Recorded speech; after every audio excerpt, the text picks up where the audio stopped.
Chula Goenka, as most of you know. I'm a professor at the Newhouse School. I'm also the co-director of the South Asia Center. And Sue Wadley and I, who's a professor of anthropology and also the co-director of the South Asia Center.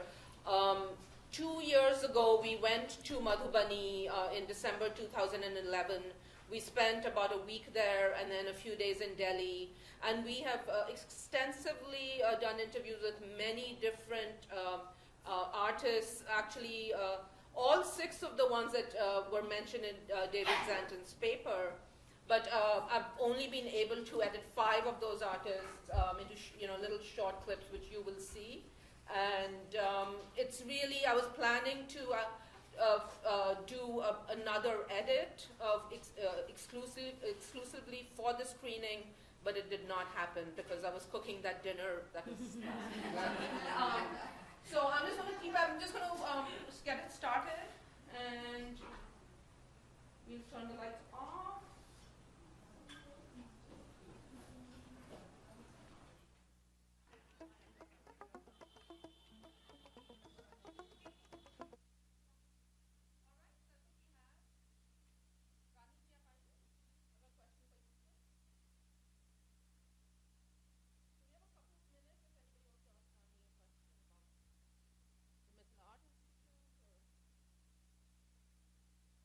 About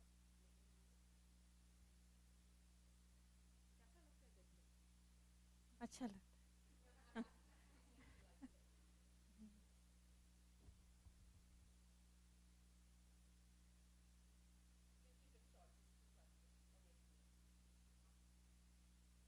No? All stunned by how wonderful they are. Yes. Okay. All right. Thank you. All right. So, Arthur.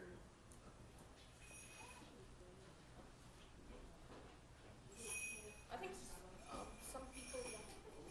So, Arthur Flowers made a book with tar books, which you saw Ron Barros and Larry also. He was the author, and Bengali Scroll Peter was the painter. And so he's going to talk about that bit. And probably show us the scroll, which is about Marxism. And I believe he's now working on one on a Brer Rabbit tail. There we go. So now that you've introduced him, maybe I don't have to. I'm sorry, I'm really trying to fill the time. No, she pretty much said what I was going to say, except while he's making his way up here. Come on, Arthur. Let me just say that we are delighted to have him here. He is a novelist, essayist, blues-based performance poet, grounded in oral tradition. He is not just a Renaissance man, but a Harlem Renaissance hoodoo man. He is the author of many books, 2 novels, Another Good Lovely Blues, and Do Mojo Blues, and a children's book and a memoir. He's working on a couple other books in progress. And he has a blog. If you want to know more about Arthur Flowers, go to Roots blog, which is a cyber hoodoo website, web space. Roots blog, you'll learn much more about him. And as Sue said, he's a collaborative artist. I think it's just wonderful that we are wrapping up this conference with performance, since it's been implicated in so many of the things that we've talked about. It's time we had one. Please welcome Arthur Flowers. Okay.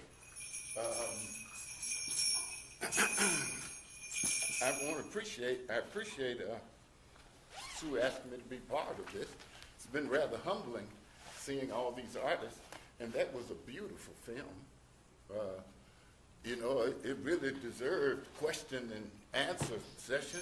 I was just so stunned by it, and kind of like I assumed that the rest of you had a little more context, but it was beautiful, and the stories that they were telling about their struggle to become artists, that was so moving. So I'm very humble to be part of this. What happened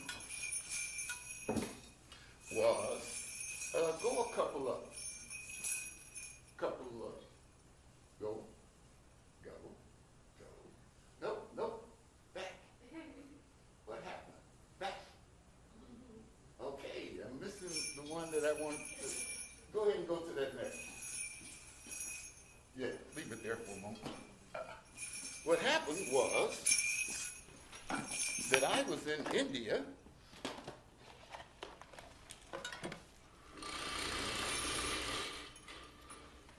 for the Jaipur Literary Festival, which was an amazing experience.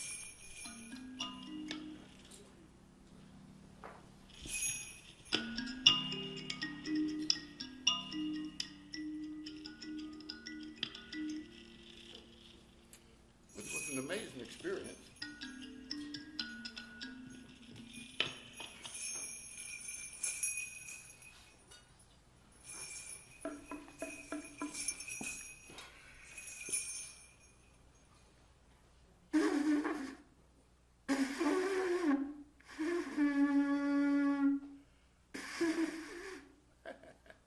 Embarrassing.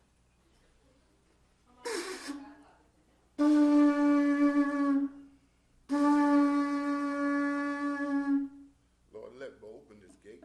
It is I, Ricky Doc, Root Doctor, ask that this gate be opened, that this work be done. So I'm in India, and I'd gone over for the Jaipur Literary Festival. I got a call from the State Department. This was my first time in India. Got a call from the State Department. They said, we're going to pay your way to Jaipur. They said, would you like to spend a month in India going from city to city?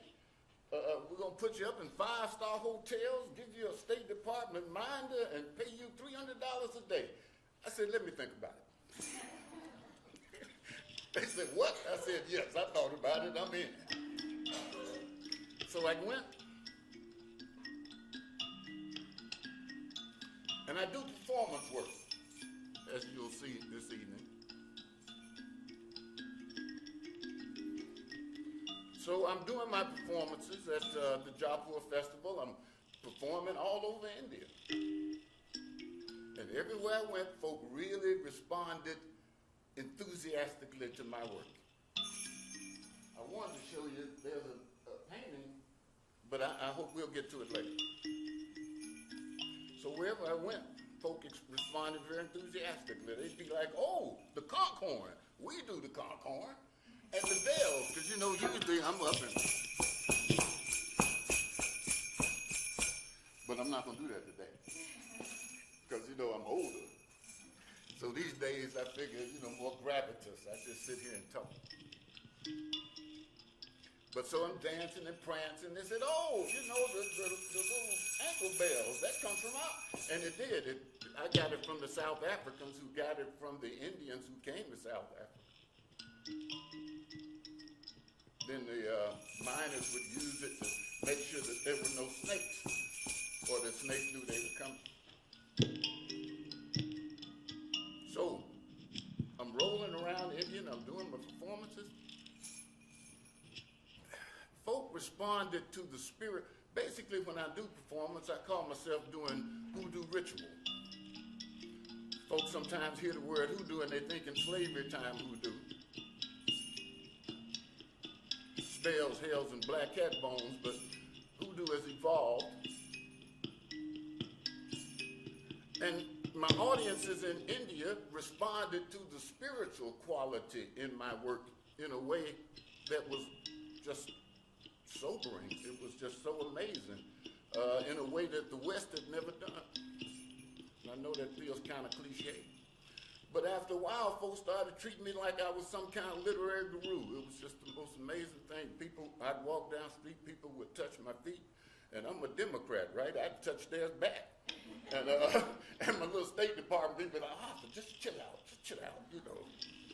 And folk would sit around me in the little half circle, ask me about the meaning of life.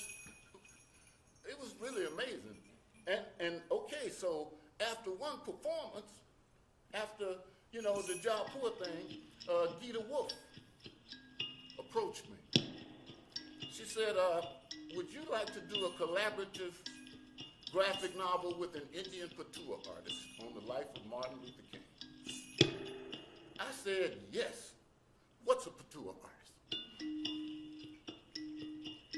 And she explained to me that a patua artist was a traveling storyteller, an itinerant storyteller, and that they would have these scrolls that they would tell certain stories, and that they would unroll the scroll and sing it as they told it.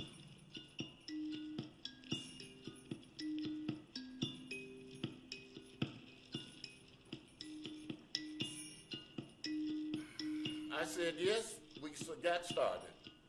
I said yes for a variety of reasons. And basically, what I've got up here, and I'm going to get into this, we started, let me work my way up to it. We started working. I said yes for a variety of reasons. One, I feel that literature, because I'm a novelist primarily, but literature 21st century trying to respond to media, is really trying to use graphics, you know, the idea of collaborating with an artist doing a graphic, you know, okay, that appealed to me as an artist, 21st century novelist. Two, I've always liked to think of myself as a global artist. Having a book come out in India with an Indian for two artists was like, okay, that's global.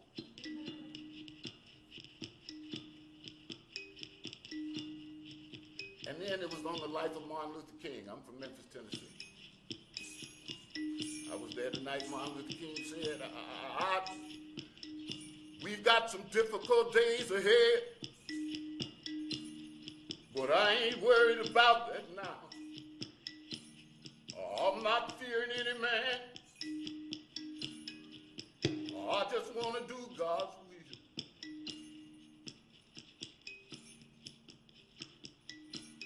And he's allowed me to go to the mountain.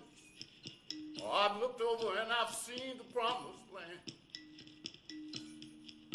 And I may not get there with you, but I want you to know that we as a people, we gonna get to the promised land.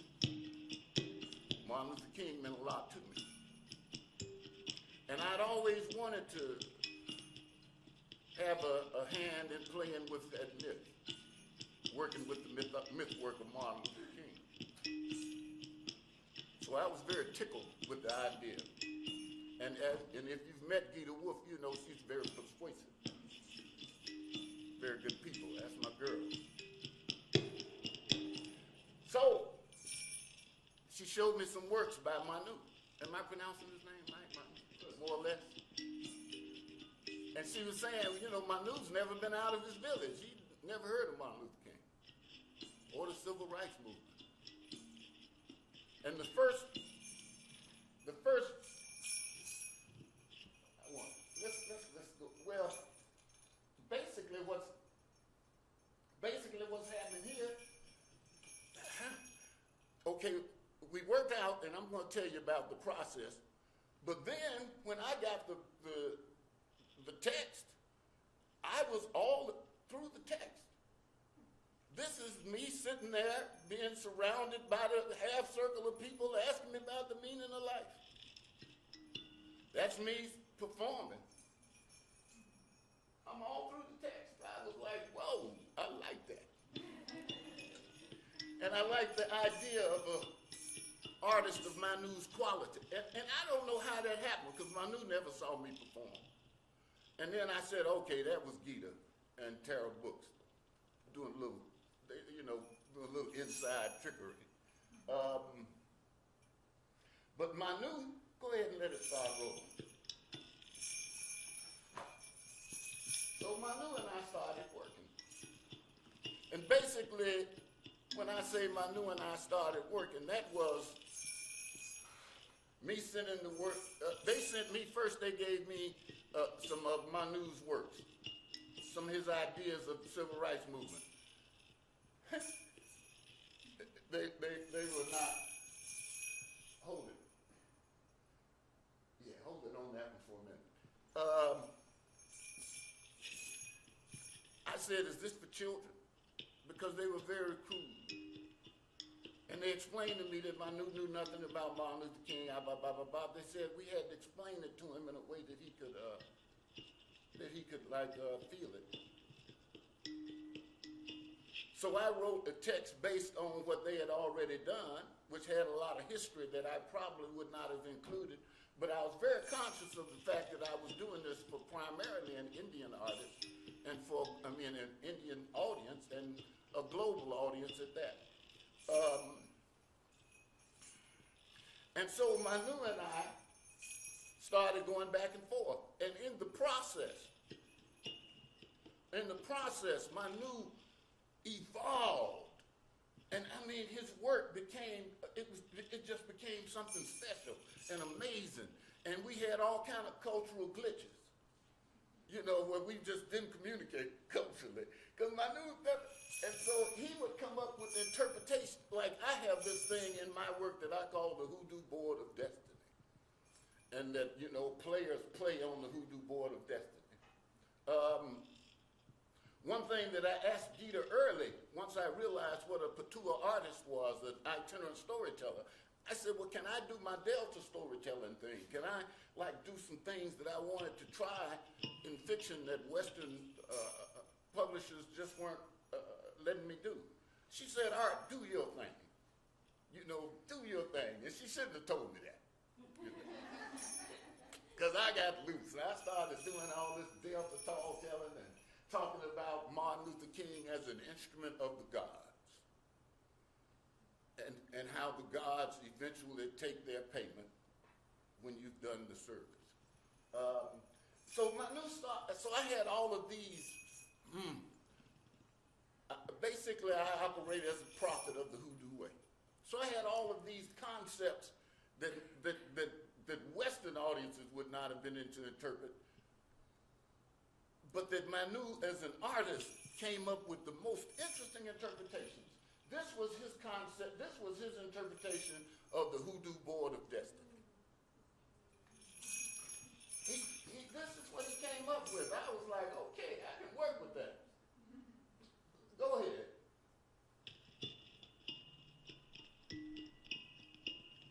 And so what happened was, you know, he came up with and a lot of it I realize now that I am somewhat knowledgeable about Patua aesthetics. A lot of what kind of looked strange to a Western audience was Manu. Now see right here. This is Manu's idea of a slave ship. It looks like a Viking ship to me. It's got a prow and the slaves are rowing. But I think Manu captured the essence of slavery and the Middle Passage. Go ahead. I found this very effective. Go ahead. And this was his idea of the what do they call it? The try something where the slavery, the da-da-da-da.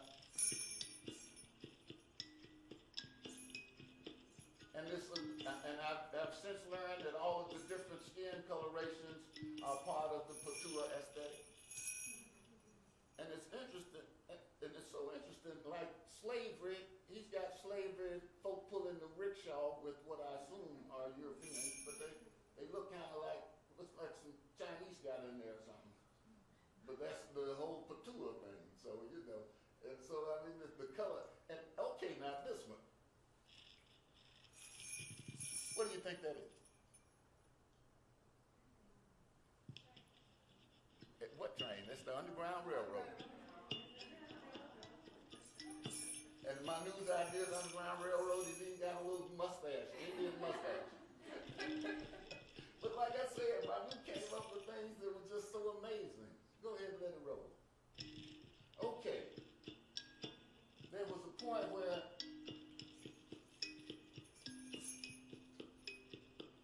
we did this. Manu fell in, for some reason, Manu fell in love with the KKK. I must have had about 30 pictures, paintings of the KKK. And I was like, Manu, they're not that important. You got to cut back on the KKK, buddy. And now, this is not me and Manu. I never spoke to Manu. I was speaking to Gita. Gita would tramp with, Manu didn't even speak Hindu, right? Hindi. He didn't speak Hindi. So, I mean, they had to do some, they had to translate my vernacular to English, to Hindi, to whatever Manu was speaking. And I said, I'd be talking to Gita, and, you know, and she related. Gita was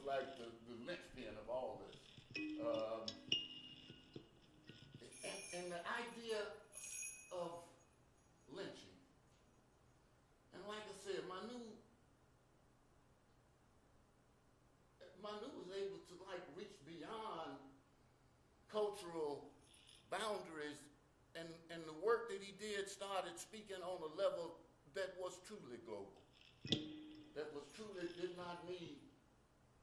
And then, you know, we had the Italian guy, I can't pronounce his name.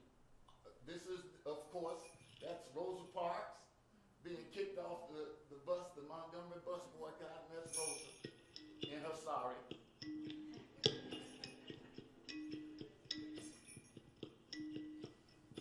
And I believe that's supposed to be Jesse Jackson.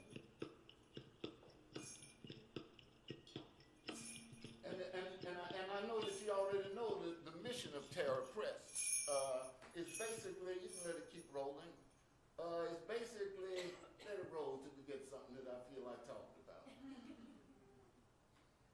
Hit it. Okay. Good, I'll just let it roll. And the mission of Terra Press, and I'm sorry I missed, because today was very illuminating. I'm sorry I missed so much of it. But I assume you've talked about Terra Press, because you explained to me that the mission of Terra Press is to take traditional art forms and make them into art books. And Emmett Till,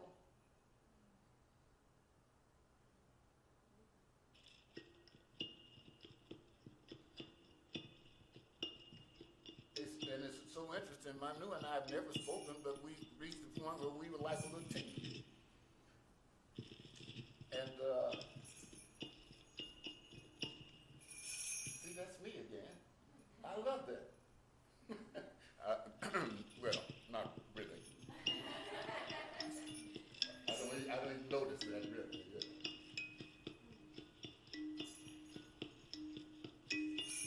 And so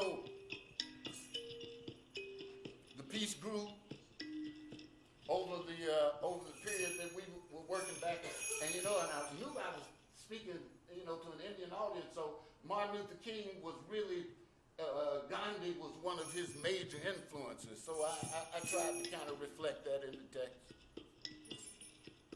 It was one of the things that, because you know, I wrote it in vernacular, in my little literary black vernacular, and we had decided that we weren't going for the young adult market. We were going for the adult market. I was allowed to explore aspects of Martin Luther King that aren't generally explored, and try to make him a human hero. And I've come to... Tell us what, go back, what is Mary Ludwig? The what?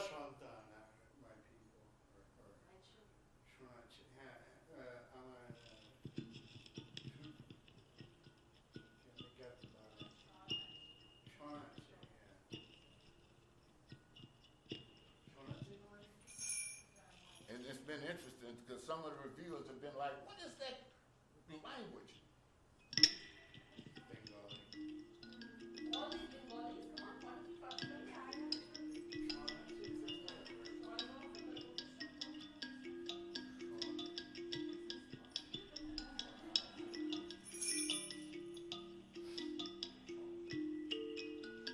So we went back and forth, and like I said, Manu's images evolved from very crude to like expressive on a true artistic level. I've worked with artists before, and it's always, I remember my first novel, I was working with this Haitian artist, and you know, he was a voodoo practitioner, and he was explaining all the imagery that was going to be on the front of the cover, because he was doing the cover. And at some point he said, oh, and I realized that they process information through imagery the same way we process information through words. Anyway, at some point he said, and there will be a cross at the top. I said, no, not a cross, man, because you know, he could Catholic. I said, you know, I'm a hoodoo, let it be an X. He said, no, it must be a cross. I said, give me, he said, well, I will lean it a little. And then when the book came out, he hadn't leaned it not a bit, you know. And when you work with an artist, you have to kind of work with what they're going to do for you. A real artist. They're not going to just follow the what's name. Go back one. This was the March on Washington piece, and that's become kind of iconic. That one has been redone And that one has really spoken to a lot of people.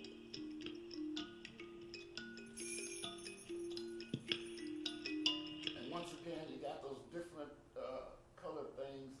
Apparently, that's part of the Patua aesthetic.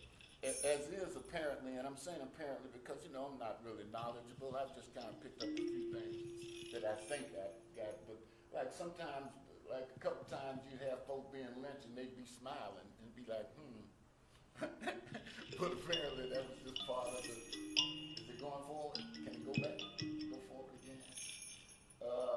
And I talked about his challenges, you know, the things that he, his disappointments and his weaknesses. I talked about his adultery and how I talked about the fact that he felt unappreciated often, that folks didn't, you know, when he got into the battle with the young militants who said, you know, black power and let's go up against the pig, all that kind of stuff. Because what I talked about is how Martin Luther King, basically, his understanding was that he was working with the spirit of black people and trying to make sure that struggle did not demean them, but that struggle illuminated and enhanced them. And his understanding was that he equated the black struggle with the struggle for human dignity, which is part of what made him so powerful and influential. So when the final piece came out, I mean, I just love it. I just love it. I just love the fact that I was able to work with an artist of Manu's stature. The fact that I was able to work with the book that, you know, that's Indian. And that I was able to, that I've become part of Tara Press's stable. I've got another book coming out with them on the rabbit tails, and I wish they just sent me some of the imagery. It is unbelievably beautiful, but it just wasn't big enough to fit into the, you know, it just didn't have enough, man, it's so beautiful. It's going to be really beautiful. And, you know, every once in a while I would ask Gita, I'd say, Gita, should I dial it back? Should I, you know, kind of be more conventional? She said, no, Art, no, we want you to do your thing. Do your thing. And I was like, oh, do my thing, you know. And so, you know, there's some things that I probably shouldn't have done. But, you know, Gita let me do my thing. So, at one point, after the book was done, and I think this is backwards. I just looked at it. You unravel it and start from the other end. And so, okay, but I did the drama. But yeah, I gotta get the drama right. So I gotta tell the story. So at some point, Gita said, Art, she said, why don't we have Manu do you a traditional scroll version? And I had already tried to do it like Manu did it. Well, no, I hadn't tried, but I was going to try it. But I knew, okay, you know, I'm my own kind of performance artist. I'm not going to try to do the Patua lick. And so she was saying, but Art, let us go ahead and do the scroll for you. And I finally realized that they were trying to give me a traditional version of the scroll. I guess I got to come together. It's backwards. And they were trying to give me a traditional version of my book. And now it's backwards because I obviously. That's all right. We're reading backwards. Hold it together. Yeah, go across and let folks see it. Go slowly because I get paper cuts.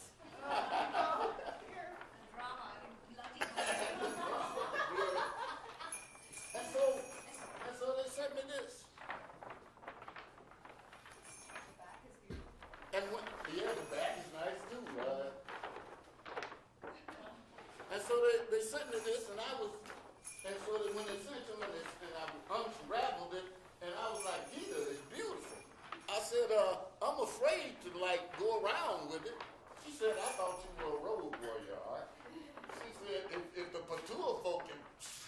now, surely you can too. You can go ahead and start rolling over there. And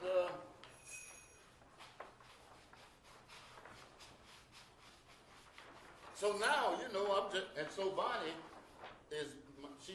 Bonnie's a librarian, right? She said, can we put this up in the library? I said, no, I'm supposed to be using it. But they can put it up in the library. No, just keep it. We're rolling it up now.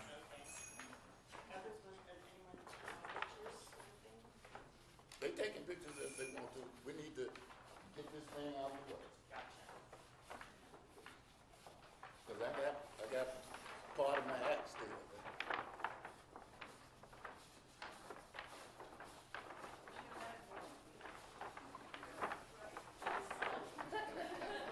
Yeah, because it's much more impressive when it's vertical. You could ask SQR to show it, put it up sometime and let them figure out how to do it first. I think we'll end up starting to stop and rolling on. Okay, you got it? Roll from both ends, if it makes it I'm doing it with both hands. not that.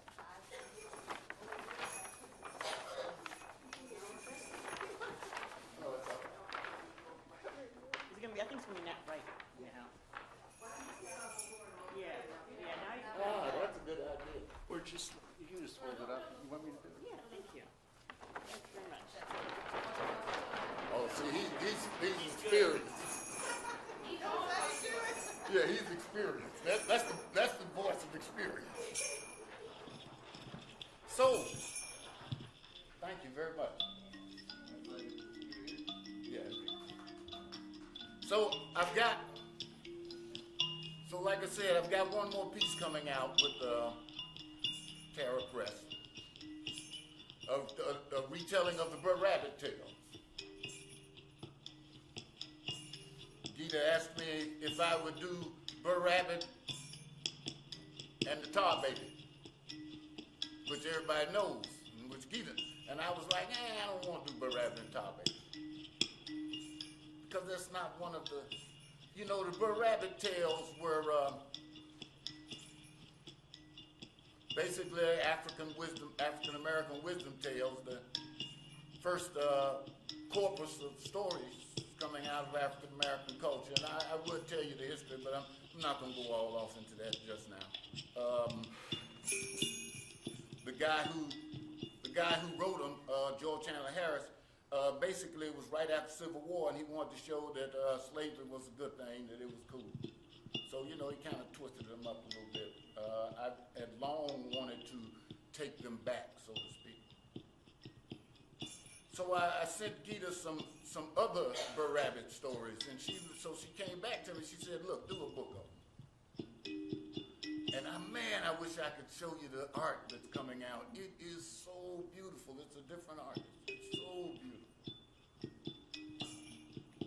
So I'm gonna take this out with one of the stories that's in that book. This is how Brer Alligator got introduced to trouble. In the old days, Brer Alligator had that smooth, pretty skin. Thought he was better than everybody else. One day, Brer Rabbit come hopping down the trail. He said, "Good morning, Brer Alligator." Brer Alligator stick his long nose up in the air, act like he don't see Brer Rabbit. Now, everybody knows Brer Rabbit is a sensitive man. Next day, Brer Rabbit come hopping down the trail. He looking at his watch and he's saying, "I'm late. I'm really late." Now, everybody knows you don't ask no rabbit talking about he late, what he late for, unless you're ready to go through the looking glass. But Brer Alligator's a curious man. He said, "Where to, Brer Rabbit?" Brer Rabbit said, "I'm going to meet trouble." He said, "Surely you know trouble. He's a big man in these paws on all the land." Brer Alligator said, "No, I don't believe I know him. Somebody, it sounds like somebody I need to know. You mind if I tag along?" Brer Rabbit said, "Sure. Bring the family." Such a mean rabbit. So he takes the alligator family down by the riverside, that big field down by the river. He said, y'all wait right here. I'm going to get trouble. So he goes over to the other side of the field and he starts a great big fire. And after a while, you can see that fire snapping and crackling. You can see the pretty red, yellow, and orange leafy flame. Now riddle me this. Sometimes you can see trouble coming miles down the road. But instead of getting out the way of trouble, you be talking about, damn, that looks good. Looks really, really good. So the alligator family, they're waiting on trouble. And after a while, that fire comes up on them. Sister Alligator, she raised a long nose up in the air. She said, I think I smell trouble. But they don't move. And after a while, that fire's got them surrounded. One little alligator children said, I feel trouble deep down in my soul. I feel trouble all over my skin. I believe we need to move. They're right next to the water. They are right next to the water. But to get to the water, they got to go through the fire. They got to go through the fire. So the alligator family, they scoot through the fire and into the water, and they get away. But they get all scorched up. And that's why, to this day, when you see my alligator, he got a wrinkled up skin. He got a wrinkled up skin. And when you see Sister Alligator, she ain't gonna be too far from the water. She ain't gonna be too far from the water. And if you speak to the little alligator children for more than a minute or two, they gonna tell you, don't go looking for trouble. Not unless trouble comes a-looking for you. Woo! Now, into each life, there's gotta be a little bit of trouble. And into each life, there's gotta be some rain. But you know, God don't give you no burden you can't carry. And it is only through adversity that you will ever know your true strength. So when hard times come, and they always do, I want you to hold on, you must be strong. Because you fight the battles, friend, nobody else could win. Nobody else could win. So the next time that you find yourself in trouble, I want you to remember what the old blues doctor said. Every goodbye, it ain't gone. 'Cause you're sick don't mean you're dead. And Lord knows the trouble, it don't last. Trouble don't last. Trouble don't last. It don't last always. It don't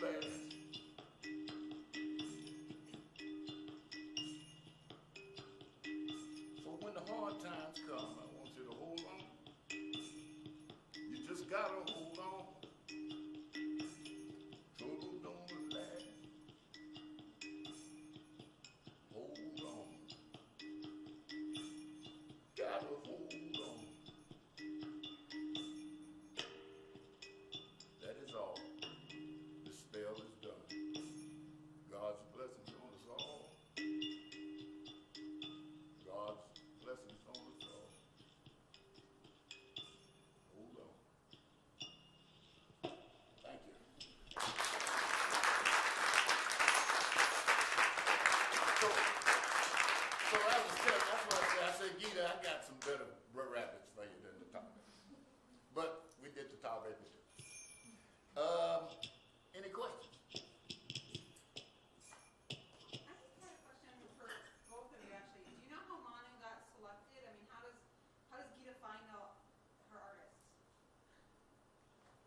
Frank working very a lot. He knows Manu very well. Yeah, I heard that. Well, in the past, what Tara Books has done is they've collaborated with various artists, not only with the Chitrokars of the Portuguese, but with others as well, and now you're doing this new collaboration. Usually what they do is when they went to Noya, they just kind of looked around and asked who was available, and the way that Monu came to it is because his sister Sharno said that she couldn't do it, and then they decided to get Monu to do it, and so he had done some other collaborations with people, and so that's how he was chosen to do it. And by the way, he had been out of his village before. He's been in Sweden and a number of other places where he's demonstrated his craft. Well, that was what I was told. I guess that was marketing. Yeah. That was mythology. I actually think that I have him on a video at home when I bought something from him. Yeah, they travel quite well. Extensively with India. Actually, it's one of his, I one still, of his scrolls is probably in the program. yeah, I still might. Yeah, I showed a frame of it yesterday. I still might tell it like I told it. It's yours. I mean, what's the point of being a storyteller if you can't, like, go for some drama? Thank you. I appreciated that a lot. I could use that story, so I will use that story. But my question for you is, are you aware of ways in which the experience that you had in India and the collaboration, or just your experience there, has reshaped your own storytelling practices?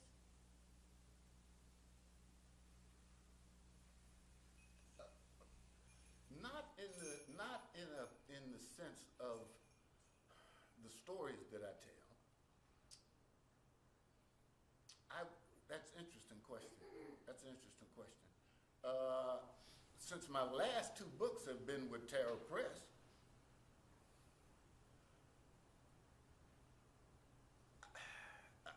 I am more conscious of a global audience and not, okay, as an artist and political intellectual,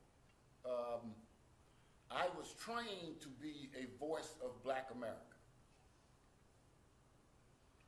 I aspire to be a voice of all humanity.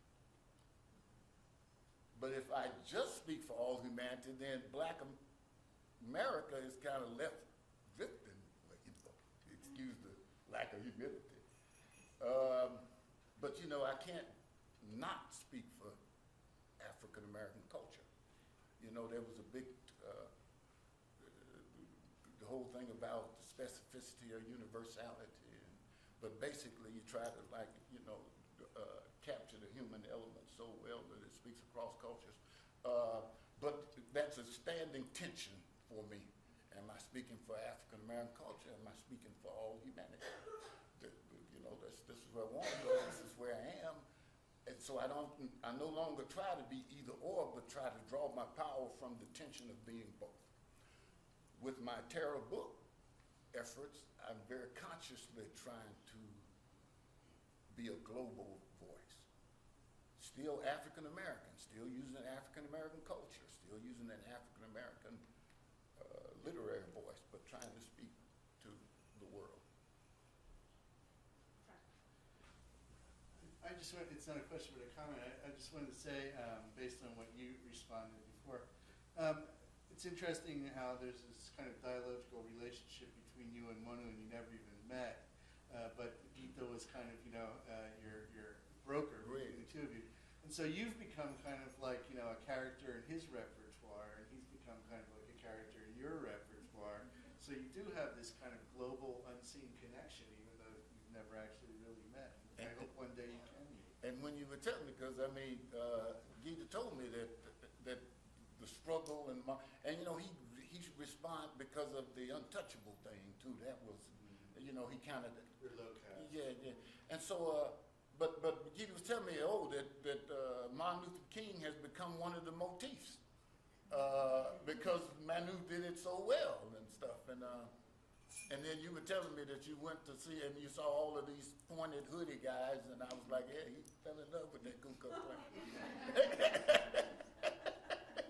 Something about him just spoke to him as an artist. Do we know if is Manu doing Martin Luther King scrolls to sell in the deli markets? Yeah. He was selling in 2010. That's where I took the shot at these mailers. He's now producing those just like the 9/11 scrolls. And he's got a song that goes with it too. I'm sure he does. That's my boy. I have it, not with me, but I have it. Yeah, I recorded it. Yeah, I that's should what send I it love. to you. Yeah, Yeah, that would be wonderful to have. That's his version of the story. exactly. Knowing what they did in 9/11, it will not be Arthur's version. Yeah. Oh no, but that's what I'm saying. And when you work with a real artist, you gotta like, okay, Yeah, you know. but if he's created a song of it, then we need to know what his song is. Absolutely, I'd love to hear it. That's worth another whole project. Yeah. And also, it's affected my presentation because at first I tried using the scroll when I did, you know, but that just didn't work for me because I wanted to do my kalimba and, you know, and sometimes I am up and down, prancing around and stuff. And so then it was like, okay, I got to start it's like I had to get somebody to do because I've never done PowerPoint, you know. And but now I'm gonna have to start getting my, you know, my little audio visual act together. So Arthur, I had a question for you, and it sort of follows on what Coraline asked a little bit, and that is, you gave us a wonderful theatrical demonstration of what itinerant artists do. And I was curious, since you've never met Monu, have you had a chance, or has he given you more information about some of the shared images as such? And what I mean by this is you showed us the lynching scene. There's also a history behind that within the Bengali context, and I was wondering if you had a chance to actually absorb that as well. Not really. All right. So No, like I said, my connection has been with Gita. So Gita will tell me things, but a lot of the cultural cross-fertilization is beyond, you know, I know I'm missing it. I've gotten a little knowledge on the Patua culture, you know, aesthetic, just by, you know, Google. So you you and know, Monu I need to wouldn't meet. be. You need to meet. Well, actually, Gita was trying to arrange to get me over to do a residency, and you know, at some point I will. It's just I've got to just schedule it into the what's the name, because they just built a new building and They have a community center.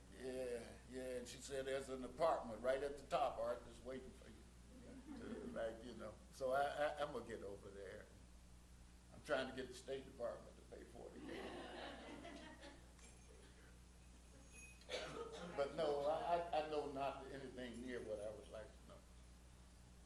Sure. She just asked me to close it. It's getting to lunchtime. But I have a story to tell that goes back to another Tara Books piece, which I think is an interesting cycle on this whole thing. So my granddaughter, who's 6, got following your paintbrush a couple of years ago, and she just really discovered it on her shelf in the last 2 weeks. And my daughter called earlier this week and said, I want you to know that she's been reading it every time she can, and she's now started painting her own Mithila painting. So the world has funny cycles. She has no idea we were doing this. She had no idea Ronnie Jha was here. Ronnie wasn't the painter of that, but she's doing her own version of Mithila painting now in California. So that's a great way to think about where we are with this whole conference. And I want to thank everyone. This was an amazing 2.5 days, and thank you all for being here, and enjoy some lunch.